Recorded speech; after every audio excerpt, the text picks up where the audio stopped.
मैं आपसे हाथ जोड़ के विनती करती हूँ कि प्लीज़ एक बार मेरिट्स पे हमारा केस सुन लिया जाए। हम कोई दरिंदे नहीं हैं, हम भी नॉर्मल परिवार हैं। सीबीआई ने भी जानबूझ के आई डोंट नो किस प्रेशर में आके सारे इंस्टीट्यूशंस, लेकिन सीबीआई ने प्रेशर में आके हम पे इनके कहने पे चार्जशीट लगाई।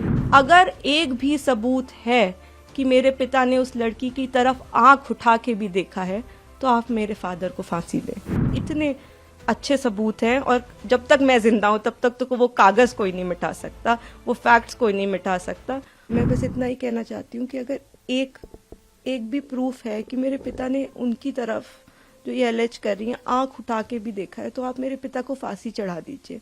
लेकिन प्लीज़ एक बार मेरे केस के जो सारे फैक्ट्स हैं वो तो लोगों के सामने आने दीजिए।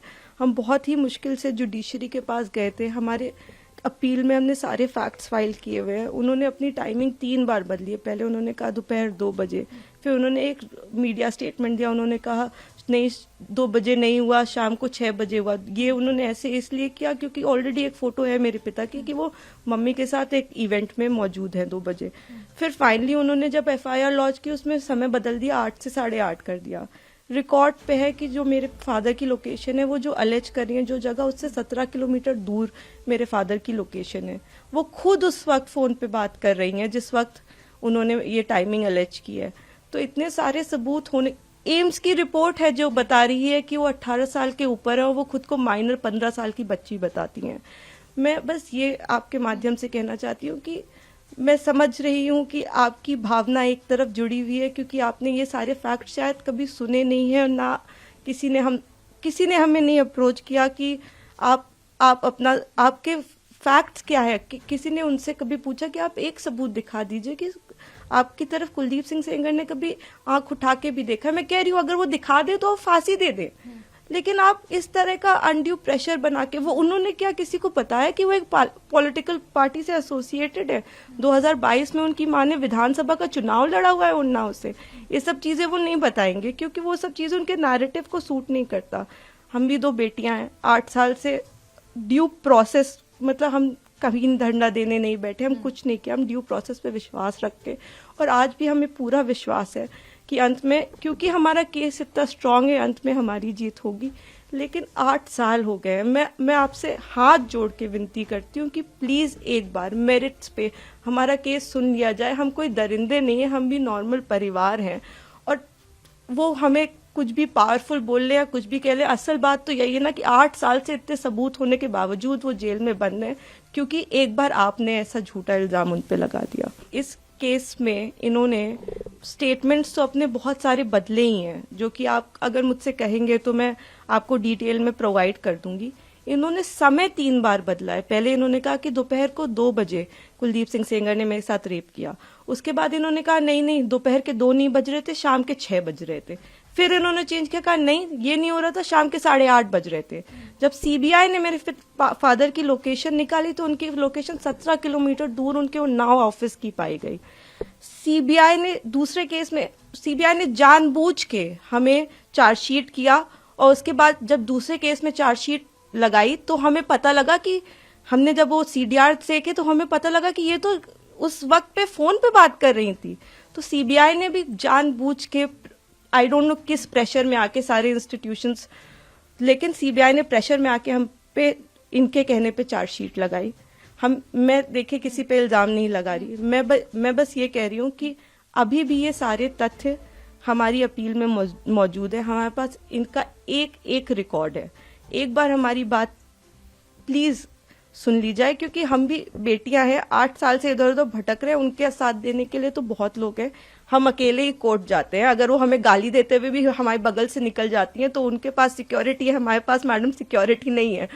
वो गाली भी देती है तो भी सब कहते हैं कि तुम्हें अपने पापा को निकालना है ना बेटा, तो सीधे देखती रहो, गाली खाती रहो, लेकिन तुम्हें जवाब नहीं देना है। हमने आज तक किसी को जवाब नहीं दिया, यही सोचते हुए क्योंकि हम प्रोसेस में कि हम हर चीज सही ढंग से करेंगे, हम किसी ऐसे वैसे लोगों के पास नहीं जाएंगे तो कहीं ना कहीं इतने सबूत है इसमें कि हमें जीत मिलेगी। तो हम उसी का इंतजार कर रहे हैं। हमारी बस हाथ जोड़ के यही कि हम बिल्कुल विश्वास करते हैं, हम सारी संस्थाओं पे विश्वास करते हैं, लेकिन मैं बस इतना प्रे करना चाहती हूँ कि किसी के प्रेशर में आके कोई काम ना हो। आप सबूत देख के काम करिए। अगर सबूतों में हमारे जरा सा भी आपको गड़बड़ लगे तब आप ये काम करिए, लेकिन नहीं है। उनसे कहीं ना वो एक चीज सबूत दिखाए। वो बोलते हैं कि ट्रक वाला जो एक्सीडेंट बताते, कितनी मिस इन्फॉर्मेशन है कि 11 बार कि हो सकता है IIT दिल्ली, CBI, NHRC सारी की एक्सपर्ट टीम बनाई गई थी। इसमें सबने पाया कि वो नेचुरल एक्सीडेंट था। मेरे फादर उस केस से डिस्चार्ज हो चुके हैं, लेकिन आप देखिए आपको कोई मीडिया चैनल नहीं बताएगा कि मेरे पिता उस केस से डिस्चार्ज हो गए थे, जिसमें वो कह रही हैं कि लोगों को मरवाया। आज भी आपने यही नैरेटिव बना रखा है कि लोगों को मरवाया। मतलब इतना झूठ, इतना मिस इन्फॉर्मेशन है वहां पे कि मैं बस रिक्वेस्ट करना चाहूंगी, प्लीज किसी तरह का मिस इन्फॉर्मेशन मत फैलाएं। आपके जैसे भी सवाल हो आप मुझसे पूछ लें। आप फादर की डेथ की बात करते हैं, मेरे पिता उस वक्त टाउन में ही नहीं थे, he was not even present in Unnao. ये भी एलिगेशंस लगाए गए हैं। जी, मैं इसीलिए मैं ट्विटर पे रोज मुझे रेपिस्ट की बेटी और जाने क्या क्या कहा जा रहा है, तो मैं जानती हूँ अगर हम अपने फैक्ट्स भी ट्वीट करते हैं या हम फैक्ट्स भी बताने की कोशिश करते हैं तो हमें बहुत अलग अलग नामों से बुलाया जाता है। हम जवाब भी नहीं दे सकते, क्योंकि सारी हमें पता है कि सारी संवेदनाएं वो सब एक तरफ जुड़ी हुई है। हम तो बेटियां है ही नहीं, लेकिन ठीक है हम सब झेल रहे हैं। लेकिन जो आप वही मैं कह रही हूँ ना कि तथ्यों पे कोई बात करे। आप कह रहे विटनेस, किस विटनेस को मरवा दिया? अगर एक रिपोर्ट है कि वो नेचुरल एक्सीडेंट था तो हमने कैसे वो कराया? आप बताइए ना। IIT दिल्ली तो झूठ नहीं बोले, एक्सपर्ट टीम्स बनाई गई, इतना प्रेशर बनाया गया। मेरे घर में रोज रेड मारते थे, रोज मेरी माँ को परेशान करते थे, मुझको परेशान करते थे, क्योंकि उस वक्त भी इसी तरह मीडिया में प्रेशर बनाया गया था। तो मैं बस इतना ही, मैं सच में it's my humble request to all of you, आप पहले केस जान लीजिए, आपके जो भी सवाल हो आप कर लीजिए। मैं डॉक्यूमेंट्स लेके आपके सामने बैठने को तैयार हूँ, लेकिन प्लीज किसी की कही सुनी बातों पे मेरे पिता के साथ ऐसा मत करिए। 8 साल से हम न्याय के लिए लड़ रहे हैं, प्लीज। जी, मैं सारी चीजें देख रही हूँ। मैंने आपको इसीलिए बताया कि कुछ उनके पॉलिटिकल अफिलिएशंस भी हैं, और मुझे कोई वो बिल्कुल प्रोटेस्ट करे, लेकिन जहां वो प्रोटेस्ट कर रहे हैं उनसे आप एक बार जाके कह दीजिए कि आप प्लीज सबूत दे दीजिए, एक बार दिखा दीजिए कि क्या सबूत है कि कुलदीप सिंह सेंगर ने आपके साथ ऐसा ऐसा किया। एक बार मैं मीडिया के मेंबर से रिक्वेस्ट है कि कोई भी एक बार जाके उनसे पूछ ले कि आप एक सबूत दे दीजिए। मैडम, मैंने तो 6-7 पॉइंट बताए हैं, आप एक पॉइंट बता दीजिए कि ये सबूत है कि आपके साथ ऐसा ऐसा उस दिन हुआ, सिवाय आपके बोलने के, जिसमें भी आपने कई बार अपने बयान बदले हैं। आपने मेरे पिता पे आपने एक केस फाइल किया, अन्य लोगों पे 2.5 महीने बाद आपने सोच समझ के, शायद ये आप में से कम लोगों को पता होगा, 2000 में इनके चाचा हिस्ट्री शीटर हैं, उन पे 17 मुकदमे हैं, 17, and these are not put by us. मैं जब पैदा हुई हूँ उसके पहले से मुकदमे चल रहे हैं, तो इसके पहले कि लोग इसमें भी कुछ सोचे। 17 मुकदमे सन 2000 में वो मेरे चाचा पे अटेम्प्ट टू मर्डर का उनके ऊपर केस चला है, वो इस वक्त तिहाड़ में बंद है, जो इनके चाचा है। तो आज की इनकी दुश्मनी नहीं है हमसे, इनकी दुश्मनी हमसे पुरानी है। तो बहुत सारे कारण हैं। अगर आप कोई भी मुझसे सवाल पूछना चाहते हैं तो आप मुझसे डिटेल पूछे, मैं सारी सवालों का आपका जवाब। मैं बस चाहती हूँ कि आप फैक्ट्स पे बात करें।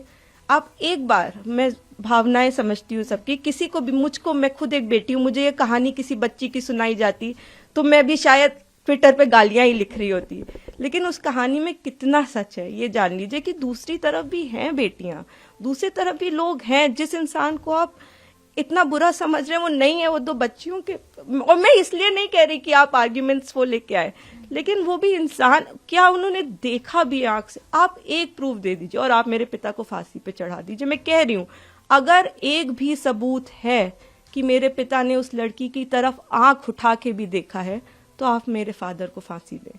लेकिन अगर वो सबूत नहीं है तो हमें पूरा हक है कि हमारे भी सबूत सुने जाएं। प्लीज हमें वो मौका दीजिए। बिल्कुल, आपने शायद डिटेल्ड ऑर्डर देखा होगा, उसमें आप मेरे जो सीनियर एडवोकेट रहे, उन्होंने, मिस्टर एन हरिहरन जी, उन्होंने सारे पॉइंट्स पे आर्ग्यू किया था। उन्होंने आर्ग्यू किया था कि ये माइनर नहीं थी, एम्स की रिपोर्ट है। उन्होंने आर्ग्यू किया था कि 3 अलग अलग इन्होंने टाइम बताए। उन्होंने आर्ग्यू किया था कि हमारे पिता की CDR लोकेशन 17 किलोमीटर दूर की। उन्होंने आर्ग्यूमेंट किया था कि ये फोन पे है। ऐसा नहीं है कि कोर्ट के सामने हमने जाके कह दिया हम पब्लिक सर्वेंट नहीं है और कोर्ट ने कहा कि आप रिहा हो जाइए। हमने सारा पूरी चीज कोर्ट के सामने प्रस्तुत की और हर चीज लीगली हुई है। मैं कह रही हूँ कि जो लोग ऑर्डर का ऑपरेटिव, आप पूरा ऑर्डर पढ़िए ना कि क्या हमारी तरफ से सिर्फ एक ही आर्ग्यूमेंट किया गया है। हमने पूरी चीज, हमने 5 पॉइंट अपने कोर्ट के सामने रखे हैं। तो आप लोग बेहतर समझते हैं कि वेकेशंस में, और आपने मुझे ऑलरेडी बताया ही, लेकिन हमें जुडिशरी पे पूरा विश्वास है। हम 8 साल से इसी विश्वास पे जिंदा हैं क्योंकि हमें जुडिशरी पे विश्वास है, हमें इस प्रोसेस पे विश्वास है कि एक ना एक दिन इतने अच्छे सबूत हैं, और जब तक मैं जिंदा हूं तब तक तो वो कागज कोई नहीं मिटा सकता, वो फैक्ट्स कोई नहीं मिटा सकता। तो उन फैक्ट्स के होप में कि ये एक दिन सबके सामने आएंगे, मैं जिंदा हूं। और मैं यही कहना चाहती हूँ कि प्लीज किसी भी इंस्टीट्यूशन पे आप अपनी भावनाओं पे आके मत प्रेशर बनाएं। आप एक बार फैक्ट समझ लें, आप समझ लें कि आप क्या सपोर्ट कर रहे हैं, किस चीज का सपोर्ट कर रहे हैं। आपने सिर्फ एक साइड सुनी है अभी, और दूसरी तरफ को जानने की कोशिश भी नहीं की। तो थोड़ी कोशिश करके, बाकी हमें पूरी उम्मीद है कि हम आगे इसमें जीतेंगे। ये हम उम्मीद पे ही 8 साल से जी रहे हैं, लेकिन होपफुली कि हमारे फैक्ट्स इस बार इग्नोर नहीं किए जाएंगे। हमें पूरी उम्मीद है कि हम सुप्रीम कोर्ट से जीतेंगे।